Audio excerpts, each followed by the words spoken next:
이거부터 좀 여쭤봐야 네. 될 것 같은데 어제 동대구역은 안 가신 건가요? 동대구역 안 갔습니다. 예. 뭐 지역구 일정도 있었고 아직 국민들한테 제가 무슨 얘기를 어떻게 외쳐야 되는지 잘 모르겠어요. 그러니까 우리 당이 장애투쟁을 좀 시작을 했습니다만은 글쎄 동대구역 광장보다는 우리 종로가 있는 광장시장을 먼저 가야 되지 않을까라는 생각이에요. 그러니까 시장, 가. 민생 살펴라. 민생, 그다음에 민심, 지금 뭐가 문제인지, 네. 어떤 거를 우리 당이 해야 되는지, 우리 당은 뭐가 부족한지 이런 것들 다 들어보고 난 다음에 시작해야 되지 않을까라는 생각이 있거든요. 두 가지로 좀 나눠보면, 그러니까 첫째 하나는 뭐 기초학습 단계를 거치지 않고 그냥 심화 과정을 먼저 간 듯해요. 그러니까 요리를 할 때 이 식재료의 특징이 어떻게 되는지, 이걸 어떻게 손질을 해야 되는지부터 시작을 해야 나중에 그 중국 음식 하면 이제 웍질, 네. 뭐 이거 할 수 있는 거잖아요. 근데 예. 그런 과정 없이 이제 웍질을 하고 있는 것 아닌가라는 생각입니다. 그러니까 뭐 계엄, 탄핵과 탄핵, 그 다음에 대선, 이런 국면으로 보면 과연 우리 당은 무엇이 부족해서 지금 정권을 뺏겼는지, 어떤 연유로 이렇게 됐는지, 그럼 뭘 고쳐야 되는지에 네. 대한 생각 없이 지금 국민 여러분 우리 좀 도와주세요라고만 하는 거잖아요. 그러니까 이 기초 과정에 대한 정리가 없이 지금 막 얘기를 하니까 국민들한테 이게 많이 소구된다. 막 국민들이 정말 국민의힘 좀 어렵구나. 저 당이 뭔가를 도와줘야겠다. 이런 마음이 들지 않을 것 같은 생각이 좀 듭니다. 예. 그런 아쉬움이 좀 하나 있고. 일단 의석수 부족하죠. 그 다음에 정권 뺏겼으니까 대통령의 거부권도 지금 없죠. 그럼 결국엔 의지할 수 있는 건 국민 여론인데, 과연 국민 여론에 우리 당이 얼마나 가까이 가고 있고 가려운 부분을 얘기하고 있는지에 대한 그 과정 없이 너무 일찍 장애투쟁에 나가고 있는 것 아닌가라는 생각이 우선 하나 드는 아쉬움이 좀 있어요. 국민의힘이 하는 얘기를 좀 들어보자라고 할 거면 국민들도 약간 국민의힘이 하는 거가 좀 안타깝게 느껴지고 뭐 그래야 될 텐데, 그쵸. 일단 정리가 좀 덜 된 채로 나가니까. 그러면 있죠. 그러니까 두 번째 저런 게 있어요. 어제도 결국에 보면은 무슨 정전 어감상 호칭은 제외예요. 예. 뭐 이재명 재판 다시 해야 된다. 뭐 이재명 끌어내려야 된다. 뭐 이런 얘기들만 나오잖아요. 그리고 결국에는 뭐 양당 대표 간에 무슨 똘마니 얘기만 논쟁. 결국 나오고. 그러니까 옛날에 이재명 대표 당시에, 그러니까 대통령 대선 전에 저희 당은 다 그랬어요. 그러니까 총선 때도 그랬고 대선 때도 그랬고 기승전 이재명. 네. 그 이재명 대통령 시켜주면 안 되니까, 이재명한테 정권 주면 안 되니까 모든 걸 다 이쪽으로 넘겨버렸거든요. 가령 뭐 윤석열 전 대통령이 국정을 너무 독단적으로 한다, 아니면 당에서 제대로 된 목소리를 정부에 내지 않는다, 뭐 이런 얘기해도 다 내부 총질이라고 얘기하고, 이재명 대통령 만들어주면 안 되니까 모든 건 다 덮어두자 이렇게 갔잖아요. 네. 지금도 사실은 어제 나온 얘기가 과연 지금 이미 대선이 끝나서 대통령이 돼 있는 상황에서 이재명 끌어내려야겠다, 이재명 재판 새로 해야 된다라는 얘기만 해가지고 국민들한테 다가갈까? 이런 측면에서 보면은 두 가지 다, 그러니까 과연 모든 과정을 거치면서 우리가 국민들한테 도와달라고 얘기할 수 있는 단계인가? 두 번째는 우리 당이 정말 고민을 많이 해서 이런 문제로 여러분이 우리를 도와줘야 된다고 얘기할 수 있는 거에 대해서 제시했는가? 이런 점에서는 전 어제 장애투쟁 나간 게 좀 이르게 나갔고, 그게 옳은 건가라는 생각이 조금 듭니다.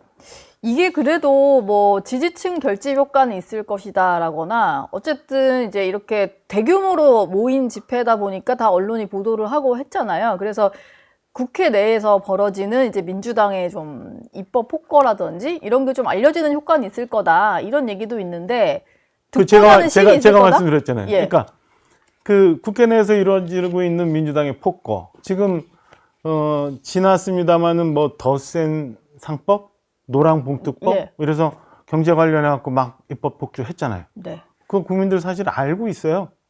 그리고 최근에 있는 일이지만 무슨 조희대 대법원장 가지고 있었던 가짜뉴스 논란, 그걸 가지고 해야 된다고 막 나가는, 그리고 심지어는 내란 재판부? 내란 특별재판부. 네, 전담으로 뭐 전- 이름을 뭐, 바꿨습니다. 뭐 그런 것까지 하고 있는 거에 대해서 국민들 모르는 바가 아니에요. 네. 그런데 어제 동대구역에서 얘기를 했습니다만 그런 것들이 과연 국민들한테 많이 들어갔을까?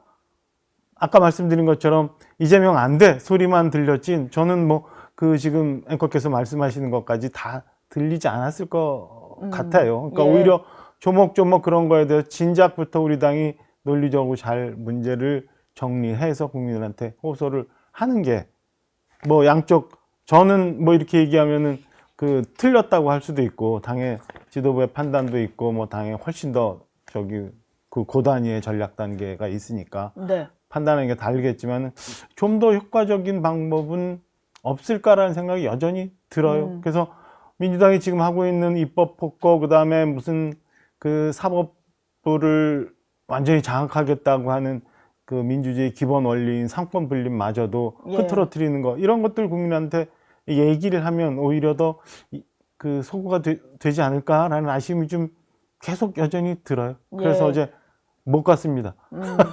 같은 얘기를 하더라도 좀 국민들 귀에 들리게 해야지 뭐 반 이재명 뭐 이런 느낌이 나면 또 민주당한테 공격 빌미만 주게 되는 거니까. 공격 빌미도 그렇고 그런 걸로 모든 것을 다 해결할 수 있다고 생각하는 것 자체를 좀 정리해 가야 되지 않을까. 예. 우리 당이 국민들로부터 신뢰를 잃고 있고 그다음에 특히나 중도층에서는 전혀 우리 당에 대해서 관심을 갖지 않고 있는 이 현상에 대해서 분석을 좀 해서 그럼 어떻게 해야 되는지를 한번 따져봐야 되지 않을까 싶어요.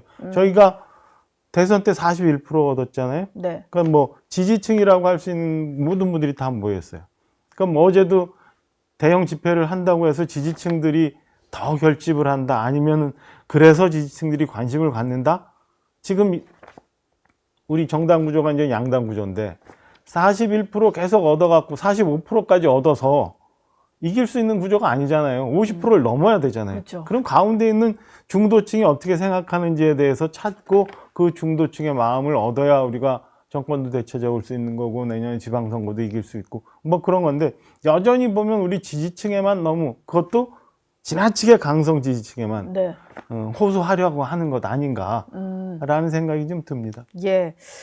뭐 장외투쟁도 장외투쟁이지만 또 원내로 들어오셔서도 계속 이제 대응을 하셔야 되는 상황인데 민주당에서는 25일 본회의를 열고 이제 검찰 그 해체 법안이라고 하는 정부조직법 그리고 방통위법 이런 것들을 강행할 예정이잖아요. 무한 필리버스터를 당에서 한다고 해요. 이건 좀 필요한 과정이라고 보시는 거죠? 지금 이제 두 가지 얘기들이 좀 있더라고요. 하나는 그 문제가 되고 있는 쟁점 법안에 대해서 필버를 하자라는 것과 그다음에 일부 더 우리가 그 국민들한테 얘기하기 위해서는 모든 법안에 대해서 필버를 걸어서 필리버스터를 해서 이 법안 처리 기간을 좀 늦춰야 여당이 야당에 대해서 좀 신경을 쓰고 협조할 수 있는 부분은 협조할 것 아니냐 이런 얘기들이 있는데 오늘 오후에 정책의총이 있어요. 네. 그래서 거기서 얘기들이 많이 나올 텐데 어떻게 결론이 날지 모르겠습니다만 저는 필리버스터가 사실상 형해화됐습니다. 그게 그 민주당 의석만 가지고도 24시간 내에 끝낼 수 있어서 네. 법안 하나 가지고 오늘 시작하면 내일 그냥 끝날 수밖에 없어요. 그럼에도 불구하고 문제가 있는 거에 대해서 저는 좀 국민들이 얘기하고 이걸 우리 언론들도 보도가 돼서 국민들이 알게 하는 과정은 그나마라도 조금 필요하지 않을까라는 생각입니다. 그래서 네. 오늘 의총에서 결론이 어떻게 날지 모르겠습니다만은 좀 더 효과적으로 민주당이 지금 막 가고 있는 거에 대해서 국민들한테 알리고 국민들의 여론을 좀 환기시킬 수 있는 방법이 좀 찾아졌으면 하는 바람이 있어요. 근데 기본적으로 아쉬운 거는 너무 의석이 밀려서 할 수 있는 게 사실은 없어요. 국회의장 네. 본회의장 가면 본회의 있죠. 그 이전에 법사위 거치죠. 그 이전에 이제 각 상임위 있고 상임위에서도 법안 소위들이 있는데 뭐 수로 하면은 모든 단계 다 어쩔 수가 없는 과정입니다. 네. 사실은 아쉬운 점이에요. 상임위도 위원장이 뭐 민주당이 훨씬 많으니까. 많고 뭐 쟁점이 돼서 논란이 돼도 나중에 호소하자 이러면 끝나버리는 거니까 이미 총선 때 저희가 의석을 많이 잃어버리면서 이런 일들이 그때부터 시작되지 않았나라는 자개를 합니다. 어쨌든 이제 법안 처리에 대해서 어떻게 대응하실지가 오늘 정책의총에서 결정이 되겠네요. 특검 수사에 대해서도 국민의힘 입장에서는 많이 좀 신경이 쓰이는 네. 그런 상황이실 텐데, 일단 특검에서 당원 명부를 확보를 해갔잖아요. 근데 통일교 교인으로 추정되는 11만 명의 명부를 확보했다. 근데 국민의힘 같은 경우는 지금 특검에서 문제 삼는 게 2023년 전당대회인데, 그 기간에 그 기간을 앞두고 가입한 통일교 교인 같은 경우는 3,500명에 불과하다. 뭐 이런 주장을 해요. 그러면은 사실 뭐 11만 명도 뭐 추정입니다만 11만 명에 가입을 했다 하더라도 실제 문제되는 기간에 조직적으로 가입한 건 3,500명 정도라는 얘기인데, 이렇게 된다면은 정말 그 민주당이나 뭐 여권에서 주장하는 대로 뭐 조직적인 개입 의도가 있었다라고 볼 수 있을까요?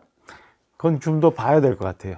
저희가 이제 지금 단정적으로 해서 우리 당에서 얘기하는 것과 특검에서 얘기하는 것과 모든 걸 다 인정을 하고 그걸 기준으로 얘기하기 이전에 사실은 좀 더 충분한 조사가 좀 있어야. 그러니까 2022년인가요? 2023년도에 전당대회 기간, 그 다음에 대선 후보 뽑는 기간, 이 중에 과연 통일교 신도들이라고 할 수 있는 사람들이 얼마나 많이 입당을 했느냐. 지금 뭐 11만 명이라고 얘기지만 그게 전체가 다 아닐 수도 있고 그 전에 입당했을 수도 있고 이유도 있을 수 그쵸. 있으니까요.